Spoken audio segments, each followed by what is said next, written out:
স্বামীর হায়াত বৃদ্ধি করার জন্য ইফতারের পূর্বে ছোট্ট একটি দোয়া যদি কোনো স্ত্রী পড়তে পারে, আল্লাহ তাআলা ওই স্বামীকে সুস্থ রাখবেন, ওই স্বামীকে নিরাপদে রাখবেন, ওই স্বামীর হায়াত আল্লাহ তাআলা বাড়িয়ে দিবেন। মনে রাখবেন, কোনো স্ত্রী যদি সুখে থাকতে চায়, স্বামী শান্তিতে থাকতে চায়, তাহলে তার স্বামী যদি সুস্থ থাকে তাহলে সে শান্তিতে থাকতে পারবে। স্বামী যদি অসুস্থ হয়ে যায়, স্বামী যদি বিপদে পড়ে যায়, স্বামী যদি অসুস্থ হয়ে পড়ে, তাহলে দেখা যায় একজন স্ত্রীর প্রতি কতটা বোঝা হয়ে যায়। এবং স্বামী যদি দুনিয়া থেকে বিদায় নেয়, তাহলে তার ওই স্ত্রীর কাছে পুরো পৃথিবীটা বোঝা হয়ে যায়, কেমন যেন কেউ তাকে দেখতে পারে না, তার মা বাবার কাছেও সে তখন বোঝা মনে হয়। এজন্য অনেক মেয়ের আমাদের কাছে ফোন দিয়ে বলে, হুজুর, স্বামীর সংসারে অনেক নির্যাতন হতো, সেখানেই ভালো ছিলাম, এখন সেখান থেকে ডিভোর্স হয়ে যখন বাড়িতে এসেছি, এখন মা বাবা আমাদেরকে বোঝা মনে করে, মা বাবা আমাকে দেখতে পারে না, যে আমাকে জন্ম দিয়েছে সেই মা আমাকে দেখতে পারে না। এজন্য স্বামী হচ্ছে অনেক বড় একটি দামি জিনিস।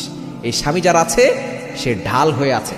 যদিও কিছু স্বামী খারাপ হয়, যদি স্বামী খারাপও হয়, তারপর আপনি স্বামীর জন্য দোয়া করেন, হতে পারে আপনার স্বামী চেঞ্জ হয়ে যেতে পারে। ওমর রাদিয়াল্লাহু তাআলা আনহু আগে সন্ত্রাস ছিল, রাসূলুল্লাহ সাল্লাল্লাহু আলাইহি ওয়াসাল্লাম তার জন্য দোয়া করেছেন, আর ওমর রাদিয়াল্লাহু তাআলা ইসলামে ফিরে এসেছেন এবং সে দুনিয়াতে জান্নাতের গ্যারান্টি পেয়েছেন। এজন্য স্বামীর জন্য দোয়া করতে হবে, স্বামীর হায়াত বৃদ্ধি করার জন্য। এই রমজানে ইফতারের পূর্বে যাতে করে স্বামী ভালো থাকে, স্বামী নিরাপদে থাকে, সকল বিপদ আপদ থেকে সে বাঁচতে পারে, এজন্য আপনি একটা দোয়া করবেন। দোয়াটি হচ্ছে, আল্লাহুম্মা হফাজ জাওজি মিন কুল্লি শাররিন ওয়া বারিক লাহু ফি সিহহাতিহি ওয়া উমরিহি।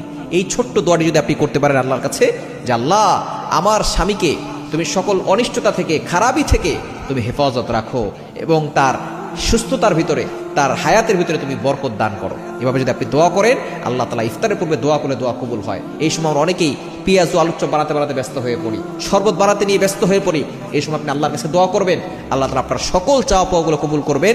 স্বামীর জন্য দোয়া করবেন, আল্লাহ তাআলা স্বামীকে নিরাপদে রাখবেন, সুস্থ রাখবেন, তার জীবনে আল্লাহ তাআলা বরকত দান করবেন।